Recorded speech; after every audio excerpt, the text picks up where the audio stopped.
Your screen freezes, a number appears, and someone on the other end claims to be from tech support, already aware your computer has a virus. Fraud investigators call this a tech support scam, and it has drained victims of savings for over a decade using the same basic script. A caller who already knows your operating system isn't psychic. They're reading from a pop-up you were tricked into triggering. Someone who asks you to install remote access software isn't fixing anything. They're opening a door into your accounts. A voice that grows urgent the moment you hesitate isn't concerned about your computer. They're afraid of losing the call. It works because a frozen screen and a confident voice short-circuit calm thinking, pushing you toward immediate compliance. This sounds like customer service, but real tech companies never cold call you about a virus they supposedly detected remotely. Notice if the call came before you ever reported a problem, because legitimate support waits for you to call. Scams call you first. They say all the right things faster than seems possible, and within weeks you feel closer to them than to people you've known for years. Fraud researchers studying online romance scams note the pattern is remarkably consistent. Intense affection early, a story that explains why they can never video call, and eventually, a financial emergency only you can solve. Someone whose profile photos look professionally shot, almost too polished, is often using stolen images. Someone who declares love within days, before ever meeting, is building attachment faster than trust can actually form. Someone who always has a reason to avoid a live video call is protecting an identity that wouldn't survive one. It works because loneliness makes intensity feel like proof, when it's actually the tactic itself. This sounds like a whirlwind romance, but real romance can survive a video call and doesn't ask for money before meeting in person. Notice if every excuse conveniently prevents verification. Because a relationship that can't be seen clearly usually isn't what it claims to be. Your phone rings, the caller ID says your bank, and a calm voice tells you suspicious activity was just detected on your account. Fraud investigators describe this as caller ID spoofing combined with urgency, and it remains one of the most effective scams precisely because the caller ID looks completely legitimate. A caller who already knows the last 4 digits of your card isn't proving their identity.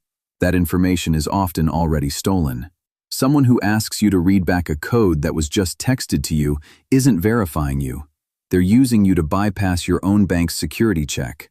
A voice that pressures you to act before you can hang up and call the bank directly isn't protecting your money.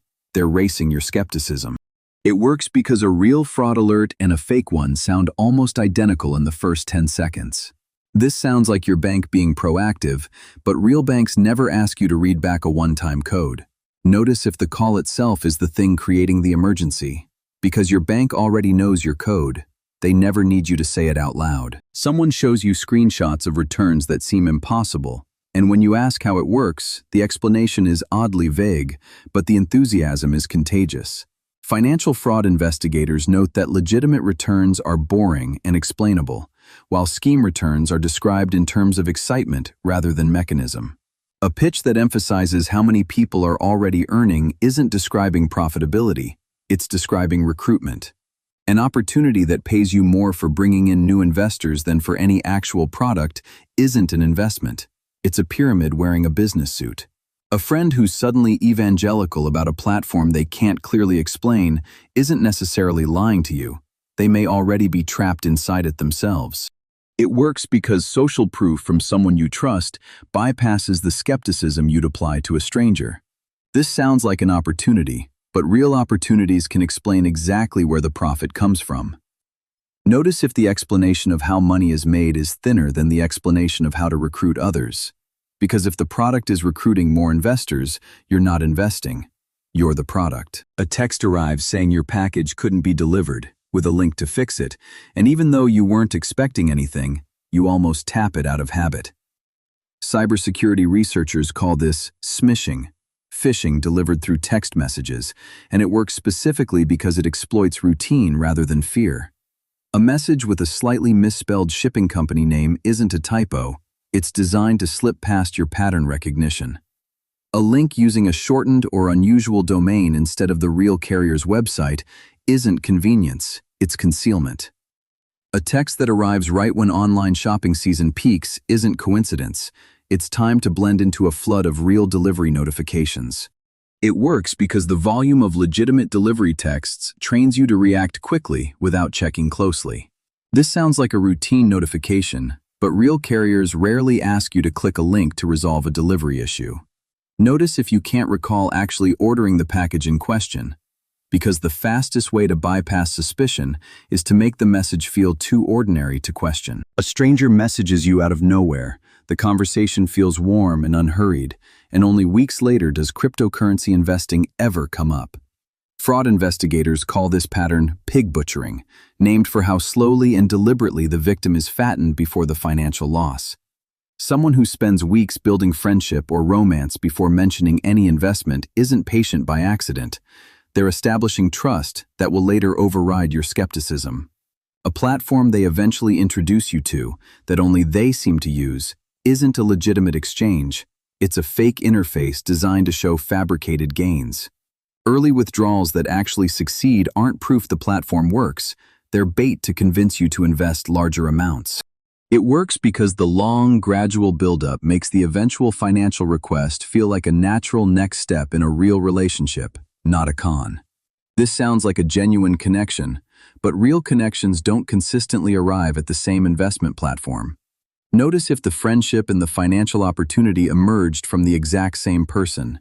Because the warmth wasn't the relationship, it was the setup. A voice claims to be a government agency, states you owe money immediately, and threatens arrest if you don't pay right now using an unusual method. Fraud investigators note that real government agencies never demand instant payment over the phone, especially not through gift cards or cryptocurrency. A caller who demands payment through untraceable methods isn't following any real legal process. They're choosing methods that can't be reversed once sent.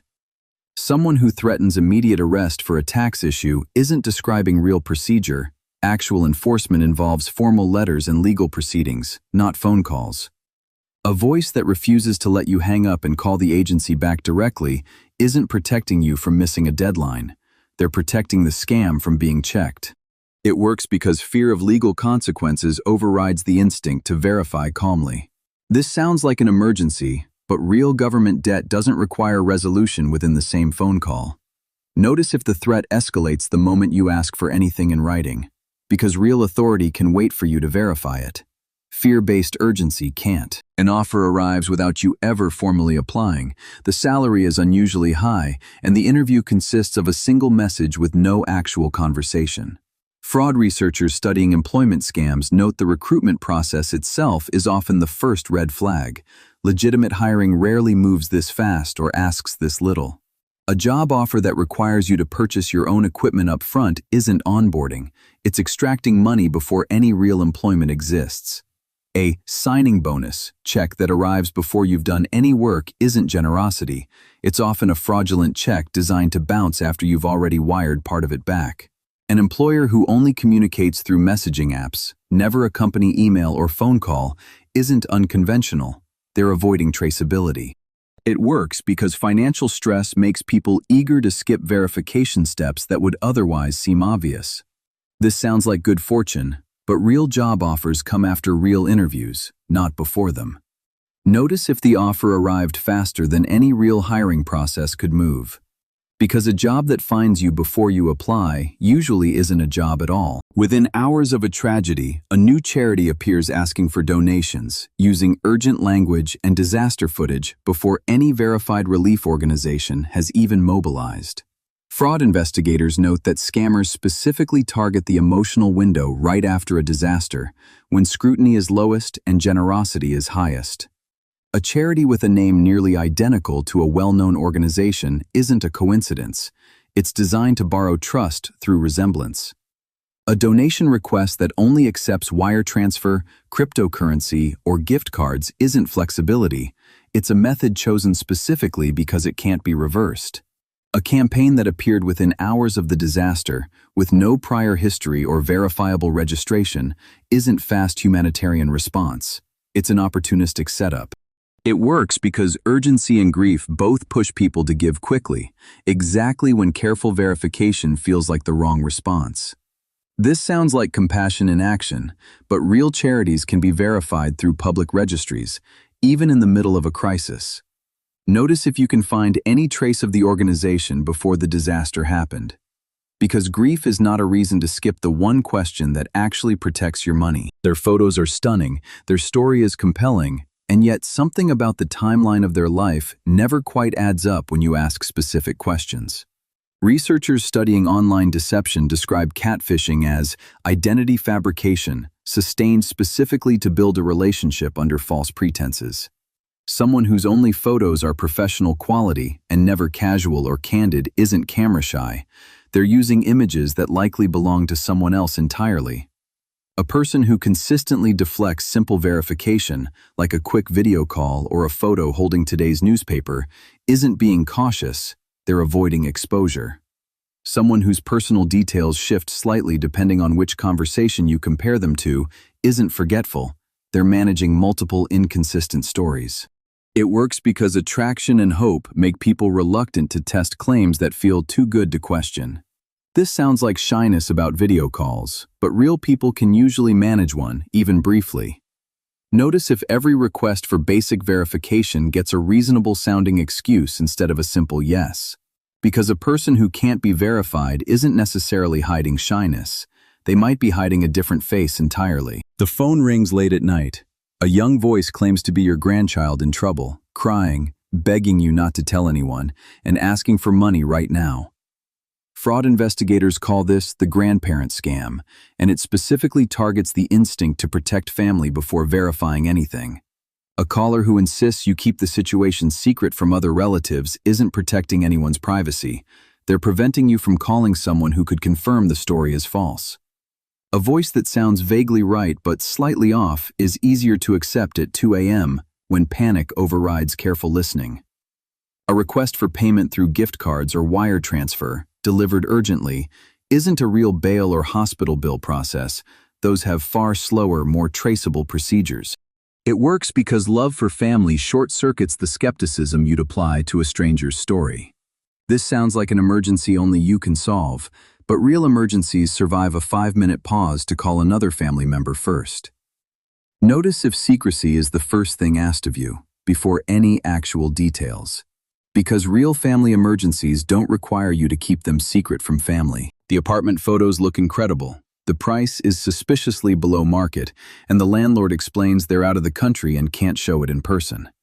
Fraud investigators studying rental scams note that an unavailable landlord, combined with an unbeatable price, is one of the most consistent patterns in this specific fraud. A listing that only accepts wire transfer or a payment app before you've seen the unit in person isn't convenience. It's designed to collect money before you discover the property doesn't exist or isn't theirs. Photos that appear identical to another listing at a different price on another site aren't a coincidence. They're stolen images repurposed for a fake ad. A landlord who pressures you to decide immediately because others are interested isn't describing real competition. They're preventing you from taking time to verify ownership. It works because a good deal on housing feels too valuable to risk losing by asking careful questions.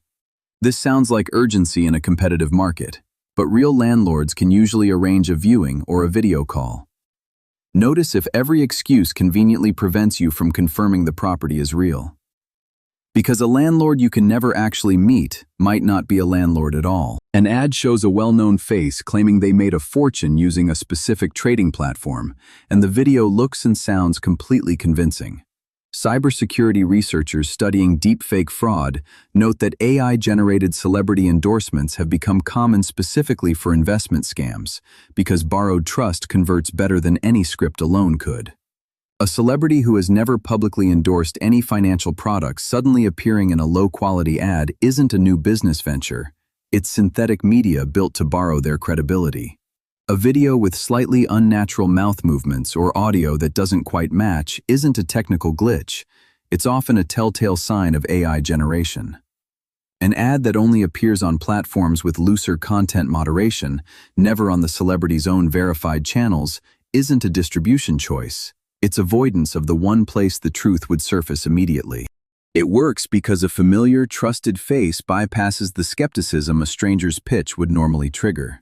This sounds like a legitimate crossover into finance, but real endorsements get announced through verified, official channels.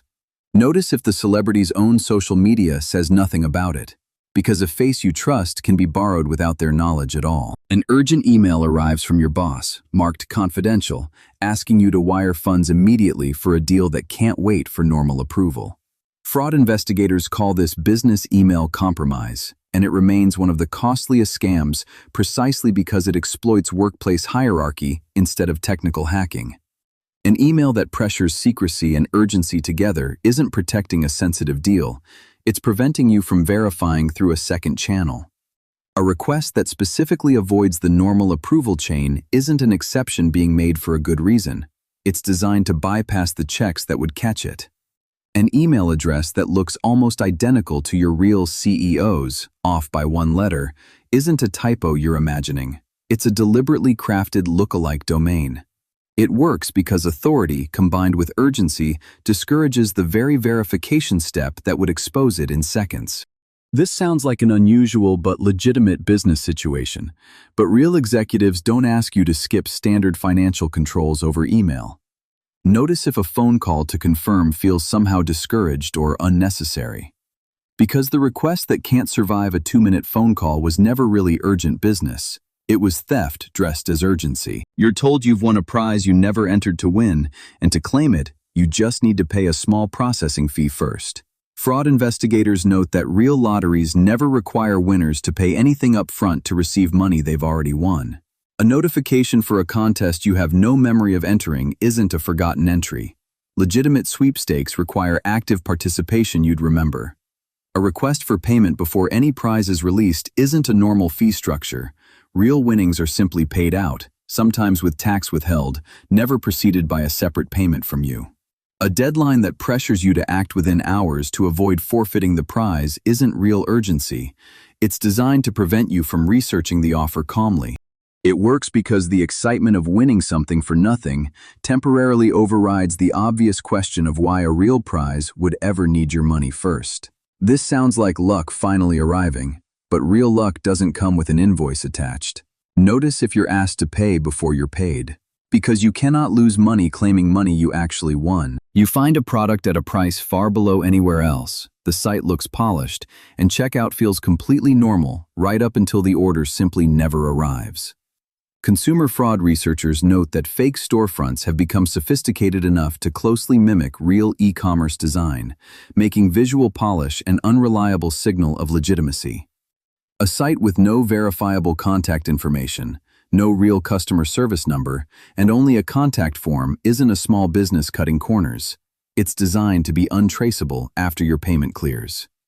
Reviews that are uniformly 5 stars, generic in wording, and posted within a narrow time frame aren't organic customer feedback. They're often purchased or fabricated.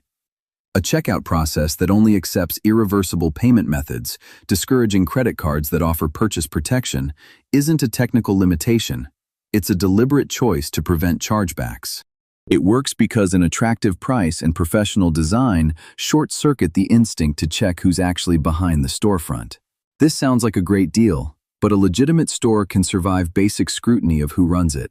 Notice if you can't find any trace of the company outside the site itself. Because a store with no history has nothing to lose by disappearing with your money. A recruiter messages you out of nowhere with an exciting opportunity. The conversation moves fast, and soon they're asking for personal information that feels oddly premature. Cybersecurity researchers studying professional network scams note that fake recruiter profiles are often newly created, with limited connections and generic, stock photo-style profile pictures. A recruiter who skips any real discussion of your experience and jumps straight to formal paperwork isn't being efficient. They're skipping the part where a real hiring process would naturally slow down.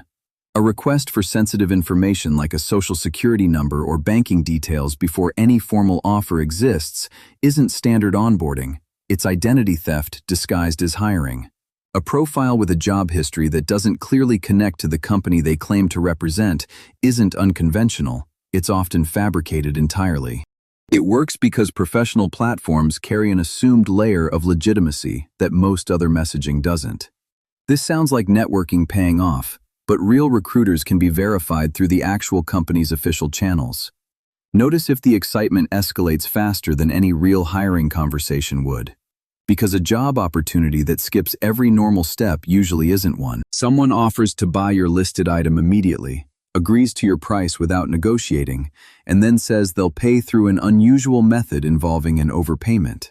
Fraud investigators describe this as an overpayment scam, where a fake payment or check is sent for more than the price, with a request to refund the difference before the original payment ever actually clears. A buyer who insists on paying more than asked isn't generous. They're setting up a refund request that will leave you owing money once their payment reverses. Someone who wants to complete the transaction entirely outside the marketplace's official payment system isn't avoiding fees, they're avoiding the platform's fraud protections. A buyer who claims a shipping agent will handle pickup, bypassing any real meeting, isn't convenience. It's designed so you never actually verify anyone in person. It works because a fast, easy sale feels like relief, discouraging the pause needed to notice inconsistencies in the payment method. This sounds like a lucky quick sale, but real buyers don't need to overpay and ask for change back. Notice if the payment method conveniently sidesteps every protection the platform offers. Because a sale that's too easy usually isn't a sale at all. A call comes in, and the voice sounds exactly like someone you love, panicked, asking for money urgently, and something about the specific words feels slightly automated. Cybersecurity researchers note that AI voice cloning now requires only seconds of audio, often pulled from social media, to convincingly mimic a real person's voice. A voice that sounds right, but repeats phrases in a slightly odd rhythm, isn't your loved one being flustered. It can be a sign of synthetic audio strung together from limited samples. A call that insists on urgency and secrecy simultaneously isn't consistent with how real family emergencies usually unfold. Those allow time to call another relative to confirm. A request for payment through an unusual, untraceable method isn't standard for any real crisis a family member might actually face. It works because the emotional shock of hearing a familiar voice in distress overrides the instinct to verify through another channel. This sounds like an unmistakable voice, but even unmistakable voices can now be synthetically generated. Notice if the panic prevents you from simply hanging up and calling them back directly, because a real emergency can survive one callback. A scam usually can't. A call or letter arrives claiming your vehicle's warranty is about to expire, urging you to renew immediately before coverage lapses forever. Consumer fraud investigators note that these offers frequently target vehicles that have no active warranty to begin with, relying on the assumption that most people don't track the exact expiration date. A caller who already claims urgency about your vehicle, without ever specifying the make, model, or year, isn't personalizing anything. They're using a generic script sent to thousands of numbers. A high-pressure tone insisting you must decide on this specific call, without time to check your actual warranty documents, isn't standard sales practice. It's designed to prevent verification. A price that seems to drop dramatically the moment you hesitate isn't a special deal. It's a negotiating tactic meant to close the sale before skepticism sets in. It works because the fear of unexpected repair costs makes people reluctant to risk missing a real deadline, even a fabricated one. This sounds like responsible car ownership, but real warranty providers don't need to manufacture panic to renew a legitimate policy. Notice if they can't specify anything about your actual vehicle without you telling them first. Because a warranty company that doesn't know your car isn't your warranty company. A sticker with a QR code sits on a parking meter, a menu, or a flyer, and scanning it takes you to a payment page that looks completely normal. Cybersecurity researchers describe this as quishing. Phishing delivered through QR codes, effective specifically because a QR code hides its destination until after you've already scanned it. A QR code sticker that looks slightly different from the surrounding printed material, like it was added afterward, isn't a design inconsistency. It's often a fraudulent sticker placed over a legitimate one. A payment page that asks for far more card information than a simple parking fee would ever require isn't thoroughness. It's data harvesting disguised as a transaction. A QR code found in an unsolicited email or text isn't a helpful shortcut. It's a way to bypass the link preview warnings most people have learned to watch for in regular hyperlinks. It works because QR codes feel neutral and technical, bypassing the skepticism people have developed towards suspicious text links. This sounds like modern convenience, But real payment systems rarely rely solely on an unverifiable sticker. Notice if the code's destination doesn't match the business you're standing in front of, because a QR code can point absolutely anywhere, and you won't know where until it's too late. Someone on the phone, claiming to represent a company you actually use, asks you to install a small program so they can see your screen and fix the issue directly. Cybersecurity researchers note that remote access scams almost always follow the same core structure, regardless of which company's name is used as the pretext. A support agent who initiated the contact themselves, rather than responding to a request you made, isn't providing proactive service. Legitimate companies rarely cold call about problems you didn't report.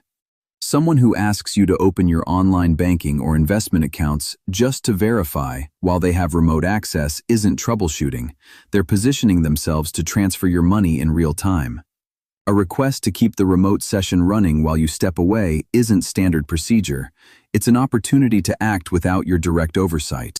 It works because handing over control feels like delegating a chore, not like opening a door, until the door is already wide open. This sounds like tech support doing its job, but real support rarely needs full remote control just to explain a problem. Notice if the request for access happened before any actual diagnosis. Because once someone else is driving your screen, you're no longer the one in control of what happens next. An email arrives showing a charge for a subscription renewal you don't remember signing up for, with a link to cancel if it was a mistake.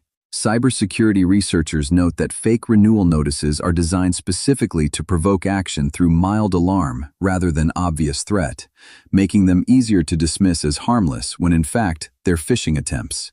A cancel link that leads to a login page asking for your account credentials isn't a cancellation form. It's a credential harvesting page disguised as customer service. An invoice with a company logo that looks slightly off, or a total that doesn't match any service you actually use, isn't a billing error. It's bait designed to trigger a worried click. A sender address that resembles the real company's domain but isn't quite identical isn't a technical quirk. It's a deliberately crafted lookalike. It works because the mild concern of an unwanted charge motivates quick clicking rather than careful verification through the actual company's official site.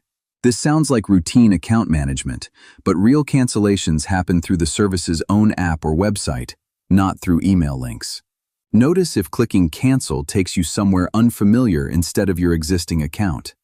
Because the fastest way to steal a login is to disguise it as canceling a charge you never authorized. You're contacted out of nowhere by someone claiming they have a buyer lined up for your timeshare, eager to close the deal quickly.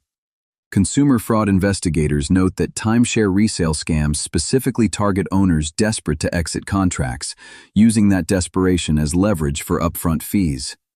A company that requires payment of closing costs or transfer fees before any sale is finalized isn't standard real estate practice.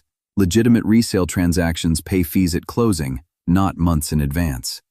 A buyer who conveniently disappears once the upfront fee is paid isn't a coincidence. In many cases, no buyer ever existed at all. A caller who already knows detailed information about your specific timeshare property isn't proof of legitimacy. That information is often sold between fraud networks targeting the same list of owners repeatedly.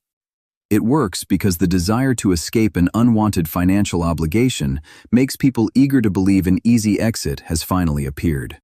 This sounds like a lucky break, but real resale transactions don't require you to pay money before receiving any. Notice if the guaranteed buyer only exists in promises, never in an actual signed contract you can independently verify. Because a resale deal that needs your money before delivering a buyer usually never had one. You're introduced to a trading app or website that shows your investment growing steadily, with a clean interface that looks completely professional. Fraud investigators studying cryptocurrency scams note that fake trading platforms are specifically designed to display fabricated gains, since the numbers on screen never have to reflect any real market activity. A platform you can't find independently verified on any legitimate app store or established exchange listing isn't a hidden gem. It's likely operating entirely outside real financial infrastructure. Withdrawal requests that suddenly require additional fees, taxes, or verification steps once you try to cash out aren't standard procedure. They're a final attempt to extract more money before you realize the funds were never real. A financial advisor who introduced you to the platform and discourages independent research isn't protecting a good opportunity, they're protecting the illusion from outside scrutiny. It works because watching a number climb on a screen feels like tangible proof, even when nothing underneath it is real. This sounds like a successful investment, but real exchanges let you withdraw freely at any time without escalating obstacles. Notice if every withdrawal attempt reveals a new fee you were never told about up front. Because profits you can see but never actually touch were never really yours to begin with. You're buying something expensive online, and the seller suggests using a specific escrow service to protect both parties during the transaction. Fraud investigators note that fake escrow scams work by directing buyers to a fraudulent website designed to look like a legitimate third-party protection service. An escrow site suggested exclusively by the seller, rather than a well-known independent service you chose yourself, isn't neutral protection. It's often a site the seller controls entirely. A payment portal that asks for money to be sent through irreversible methods, despite claiming to be secure escrow, isn't consistent with how real escrow services operate, which typically hold funds through verifiable, regulated channels. A seller who becomes evasive or pressures urgency when you suggest a different, independently verified escrow provider isn't being difficult. They're protecting a fake system they built themselves. It works because the concept of escrow sounds inherently safe, lowering guard against the possibility that the safety itself is fabricated. This sounds like a responsible precaution, but real escrow protection exists independently of whichever party suggested it. Notice if you can't find the escrow site mentioned anywhere except in this specific transaction, because a safety net that only the seller can vouch for isn't actually protecting you at all. An email arrives from a vendor you regularly work with, mentioning updated banking details for an upcoming invoice payment. Cybersecurity researchers describe business email compromise as one of the most financially damaging scams, precisely because it exploits routine business relationships rather than obvious external threats. An email requesting a change to payment details, arriving through the exact same email thread as legitimate past invoices, isn't proof of authenticity. It often means the vendor's actual email account was compromised. A request for urgency around a routine payment update isn't normal business practice. Invoices rarely require same-day changes to banking information. A phone number provided within the suspicious email itself, rather than one you already had on file, isn't a helpful convenience for verification. It's often controlled by the same person attempting the fraud.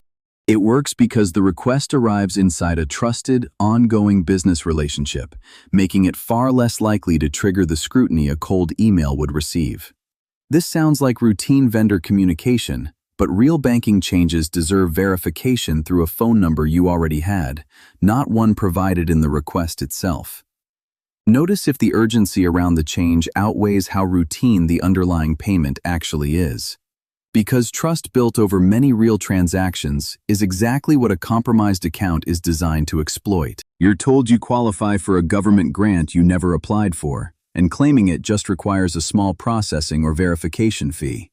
Consumer protection investigators note that real government grants never require upfront payment, and legitimate grant programs are never announced through unsolicited calls or messages. A caller who claims you were selected for free money without any application process isn't describing how grants actually work. Legitimate funding requires a formal application and review. A request for payment through gift cards, cryptocurrency, or wire transfer to release grant funds isn't a normal disbursement process. Real government payments are processed through standard, traceable banking channels. A sense of urgency insisting the grant will expire within hours if you don't act isn't how bureaucratic funding timelines actually work. Government processes are almost never that fast. It works because the appeal of free, unexpected money temporarily overrides the obvious question of why free money would ever need your money first. This sounds like unexpected good fortune, but real government assistance can always be verified directly through official agency websites. Notice if you can't find any trace of this specific grant program anywhere except in the message you received.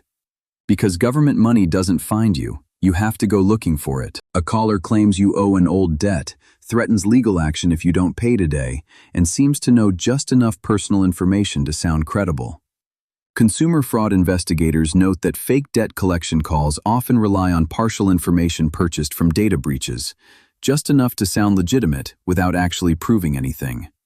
A caller who refuses to send anything in writing, insisting the debt must be resolved over the phone immediately, isn't following real collection procedure.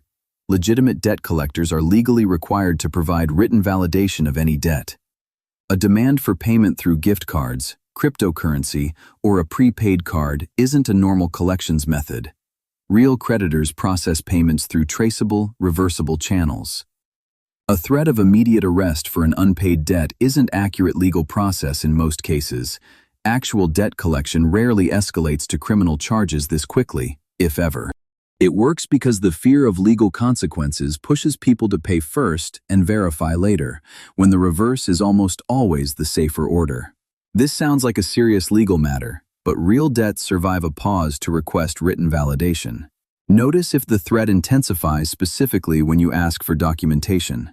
Because a real debt can wait for paperwork, a fake one can't survive it. The relationship feels intense and perfect almost immediately, and somewhere in the middle of all that affection, a financial opportunity or emergency quietly enters the conversation. Fraud investigators studying romance-based financial scams note that the emotional intensity itself often serves as cover for the financial ask that eventually follows. Someone who declares deep feelings within days, long before any real trust could reasonably form, isn't falling fast. They're accelerating attachment specifically to lower your guard. A partner who introduces a financial opportunity, loan request, or investment tip only after emotional intimacy feels firmly established isn't being naturally trusting. They're timing the ask for maximum compliance.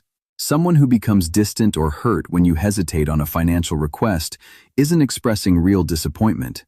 They're using the relationship itself as leverage. It works because affection creates an implicit obligation, and refusing feels like betraying intimacy rather than protecting yourself. This sounds like genuine closeness, but real closeness doesn't require you to prove it through money. Notice if the emotional intensity and the financial request arrived from the exact same source on a timeline that feels too fast. Because love that requires a wire transfer to continue was never really about love at all. You've been talking for a while, things feel warm and genuine, and then an unexpected crisis appears, one that only a wire transfer or gift card can solve. Fraud investigators studying dating platform scams note that the specific excuse varies, but the underlying structure, sudden crisis, urgent need, untraceable payment method, remains nearly identical across cases. A crisis that conveniently arrives right as travel plans to finally meet in person are being discussed isn't coincidence. It's often designed to prevent that meeting from ever happening. A request for payment specifically through gift cards, cryptocurrency, or wire transfer, rather than any reversible method, isn't a random preference. It's chosen because those payments can't be clawed back once sent. Someone who escalates emotional pressure the moment you express hesitation about sending money isn't reacting naturally to distrust. They're applying calculated pressure to close the request quickly. It works because refusing feels like abandoning someone you've grown to care about during a moment of real need. This sounds like supporting a partner through hardship, but real partners rarely need money from someone they've never actually met in person. Notice if every crisis somehow requires an untraceable payment method specifically. Because someone who truly needs help rarely insists on the one payment type that guarantees you can never get it back. You're offered a paid mystery shopping job, and as part of the assignment, you're sent a check to deposit and use partly for the job, keeping the rest as payment. Fraud investigators describe this as check fraud, where the check you deposit is fake, but bank processing delays make it appear to clear before the fraud is discovered. A job offer that arrives without any real application or interview process isn't a streamlined hiring experience. It's designed to move you into the scam before skepticism sets in. A check that arrives before you've done any actual work isn't an advance on legitimate wages, it's the mechanism of the fraud itself. Instructions asking you to wire back a portion of the check's funds for the assignment isn't how mystery shopping legitimately operates. Real employers don't ask new hires to forward money anywhere. It works because the check appearing to clear in your account feels like proof the money is real, even though bank holds can take days to fully reverse. This sounds like easy money for simple work, but real employment doesn't require you to send funds back out of your own account. Notice if the job only makes sense once you're the one moving money, not receiving it. Because a check that requires you to wire part of it away isn't a paycheck, it's bait. A pop-up appears while browsing, warning that your antivirus or software license has expired, urging immediate renewal to avoid losing protection. Cybersecurity researchers note that fake renewal pop-ups are specifically designed to mimic the visual style of legitimate software alerts closely enough to bypass casual scrutiny. A pop-up that appears while browsing a completely unrelated website isn't a real notification from installed software. Legitimate alerts come from the program itself, not a random web page. Urgency claiming your device is currently unprotected and vulnerable isn't a neutral status update. It's designed to trigger fear before you check the software directly. A renewal button that leads to a payment page asking for card details outside the software's actual official website isn't a shortcut. It's a redirect designed to capture payment information under false pretenses. It works because software warnings are common enough that people have learned to click through them quickly without reading closely. This sounds like routine software maintenance, but real renewal notices come from within the actual application, not a browser pop-up on an unrelated site. Notice if checking the software directly shows no such expiration at all, because the real software already knows its own renewal date. A pop-up on a random page doesn't. The voice on the phone sounds completely familiar, but something about the timing of responses feels a half-second too smooth, too consistent. Researchers studying synthetic voice technology note that AI-generated speech has become sophisticated enough that tone and cadence alone are no longer reliable proof of a real person on the line. A voice that never pauses to think, stumble, or ask a clarifying question isn't unusually composed. Real conversation includes small imperfections that synthetic speech often smooths over entirely. A call that avoids specific personal questions only the real person could easily answer isn't privacy consciousness. It's often an attempt to avoid revealing the fraud. A conversation that feels emotionally urgent but oddly repetitive in phrasing isn't a person under stress. It's frequently a limited script being reused across a short-generated sample. It works because voice recognition feels like the most reliable form of identity confirmation, right up until the technology capable of faking it becomes widely accessible. This sounds like an unmistakable voice, but even unmistakable voices are no longer proof on their own. Notice if you can't get a straight answer to a small, specific detail only the real person would know instantly. Because a voice can now be manufactured. A shared memory usually still can't. You're bidding on an item. The price climbs higher than expected, and just as the auction ends, the seller messages you privately offering to sell it directly instead. Fraud investigators note that legitimate auction platforms discourage exactly this kind of off-platform communication because it removes every protection the platform would otherwise provide. A seller who suggests completing the transaction outside the auction site's official payment system isn't offering convenience. They're avoiding the platform's fraud protections and dispute resolution entirely. An auction with suspiciously few other bidders, or bids that seem to escalate unnaturally fast right at the end, isn't normal competitive bidding. It can be artificially inflated by fake accounts working together. A seller who pressures immediate payment through an untraceable method the moment the private deal is proposed isn't simplifying the process. They're preventing you from backing out once trust has been established. It works because winning or almost winning an auction creates a sense of investment that makes people reluctant to walk away, even when the deal shifts into riskier territory. This sounds like a lucky private arrangement, but real sellers on legitimate platforms have no reason to move a transaction away from the system that protects both parties. Notice if the offer to go private only appears once you've already shown strong interest. Because moving off platform doesn't protect the deal. It removes the only protection you actually had. You're offered an incredible vacation package at a fraction of the normal price, requiring a deposit today to lock in the rate before it disappears. Consumer fraud investigators note that fake travel deals are specifically designed around urgency, since giving people time to research independently is the one thing that consistently exposes the fraud. A deal that requires payment through wire transfer or a payment app rather than a credit card with purchase protection isn't a booking preference. It's a deliberate choice to make the payment irreversible. A resort or airline that can't be independently verified as actually partnering with this specific deal isn't an oversight. It's often because no such partnership or booking ever existed. A price so far below every other listing for the same dates and destination isn't a hidden gem. In travel, pricing this far outside the normal range is a signal, not a coincidence. It works because the excitement of an incredible deal creates urgency that discourages the 10 minutes of research that would otherwise reveal the fraud. This sounds like a rare opportunity, but real travel deals can survive being checked against the airline or resort's own official booking page. Notice if the deal only exists through this one specific seller, nowhere else.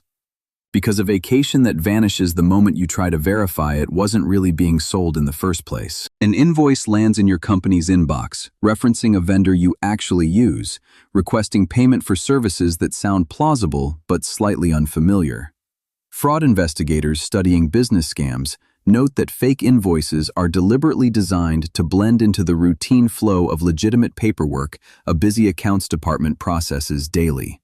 An invoice for a service or product slightly outside your normal purchasing pattern isn't an oversight in your records. It's often invented specifically because irregular charges are easier to approve without deep scrutiny. A request for payment to a new bank account, even from a vendor you've paid before, isn't a routine update. Legitimate banking changes deserve verification through a phone call to a number you already had on file. An invoice with urgency language pushing for same-day payment isn't standard business practice. Real vendor invoices typically carry standard payment terms, not manufactured deadlines. It works because busy finance teams process high volumes of paperwork, and a plausible-looking invoice can slip through without triggering the scrutiny a stranger's direct request would receive. This sounds like routine accounts payable, but real invoices survive a quick call to the vendor's known contact before payment is sent. Notice if the invoice's payment details differ even slightly from your existing vendor records. Because a stranger asking for money would raise flags immediately. A convincing invoice is designed specifically not to. The caller has your name, your account type, maybe even a partial card number, and that specific knowledge makes everything they say afterward feel automatically credible. Fraud investigators note that scammers frequently purchase leaked personal data specifically to create this false sense of verified legitimacy at the start of a call. A caller who uses partial information to seem legitimate, then asks you to provide the remaining missing piece, isn't verifying your identity, they're completing the puzzle they started with stolen fragments. Someone who already knows your recent transaction history isn't proving they're really your bank. That information can be obtained through data breaches or previous successful scams targeting you. A caller who becomes impatient or pressuring the moment you say you'll call the bank back directly isn't respecting your caution. They're aware that a callback would immediately expose them. It works because partial, accurate information feels like undeniable proof, when in reality, it only proves they have some of your data, not that they're calling on your bank's behalf. This sounds like verified security procedure, but real banks never need you to supply information they already have. Notice if they need you to complete details they should already have as your actual bank. Because knowing a few real facts about you doesn't make someone your bank. It just makes them dangerous. An older relative mentions an unusual call or a new friend who's been surprisingly attentive lately, and something about the story feels slightly off when you ask a few questions. Elder fraud investigators note that scammers specifically target older adults using patience, repeated contact, and often isolation from family as core tactics rather than one single dramatic attempt. A new relationship or friendship that discourages contact with existing family members isn't protectiveness. It's frequently a deliberate strategy to remove people who might raise concerns. Repeated small financial requests, each modest enough not to seem alarming individually, aren't unrelated coincidences. They often add up to a sustained pattern of gradual extraction. A sudden reluctance to discuss finances openly with family, paired with unexplained withdrawals or new unfamiliar contacts, isn't simply privacy. It's often a sign someone is already being coached to keep secrets. It works because loneliness and a desire for connection make sustained, patient attention from a stranger feel meaningful rather than suspicious. This sounds like a lonely person finally finding companionship, but real companionship doesn't require secrecy from the people who love them most. Notice if the new relationship consistently discourages transparency with family. Because isolation isn't a side effect of elder fraud, it's usually the first and most important step. The request comes from someone you've known for years, which is exactly why the usual caution never even occurs to you until something feels off in hindsight. Fraud investigators note that affinity fraud, scams run by someone within a trusted community or relationship, are consistently among the hardest to detect precisely because trust itself becomes the primary tool. Someone who leverages a long friendship or shared community to introduce a financial opportunity isn't necessarily lying about who they are, but the relationship itself can be used as cover for a scheme they may not even fully control. A trusted person who discourages you from independently verifying an investment or opportunity, framing questions as a lack of trust in them personally, isn't protecting the relationship. They're protecting the scheme from scrutiny it might not survive. Someone who grows defensive rather than transparent the moment specific, reasonable questions are asked isn't reacting to feeling doubted. They're often reacting to the risk of exposure. It works because suspicion toward a stranger feels natural, but suspicion towards someone you already trust feels like a betrayal of the relationship itself. This sounds like disloyalty to even ask, but real trust survives reasonable questions about money. Notice if verifying the opportunity is treated as an attack on the friendship rather than a normal precaution. Because the people best positioned to take advantage of you were never strangers. They were always the ones you'd least expect to check.